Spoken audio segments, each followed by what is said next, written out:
Hi అండి, welcome to my channel ధనామణి.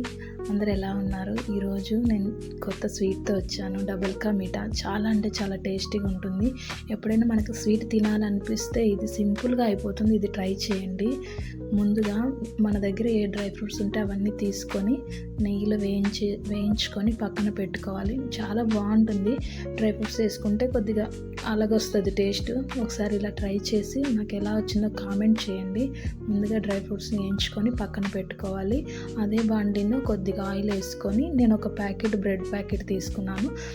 దానికి సరిపడా ఆయిల్ వేసుకొని అటుపక్క ఇటుపక్క బ్రౌన్ కలర్ వచ్చేదాకా వేయించుకుంటే, అంటే బ్రౌన్ కలర్ వచ్చేదాకా అంటే అలా ఉంటేనే ఆ స్వీట్కి అందంగా ఉంటుంది, తినడానికి కూడా బాగుంటుంది. ఒకసారి ఇలా ట్రై చేయండి.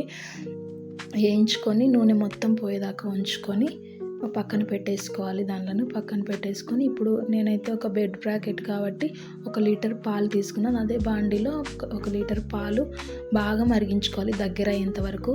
అంటే బాగా చిక్కగా అవ్వాలన్నమాట. చిక్కగా అయిన తర్వాత నేను 1/2 కేజీ షుగర్ తీసుకున్నాను.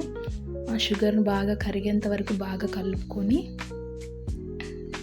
కలుపుకున్న తర్వాత పాలు దగ్గరకు అయి ఉంటాయి కదా, అప్పుడు ఒక నిమ్మ దెబ్బ అనమాట, ఒక లెమన్ పిండుకోవాలన్నమాట. దాంట్లో పిండుకున్న వెంటనే మనం బ్రెడ్ వేసేసుకోవాలి, ఇంకేం ఆలోచించకుండా. ఎందుకంటే పాలు బాగా విరిగిపోతాయి కాబట్టి వెంటనే బ్రెడ్ వేసేసుకొని కొద్దిగా గ్యాస్ ఆఫ్ చేసిన తర్వాత ఎక్కువ ప్రెస్ చేయకుండా అలా వదిలేసేయాలి. ఒక 5 మినిట్స్ వదిలేసినాక సిరప్ మొత్తం లాగేసుకుంటుంది అది బ్రెడ్.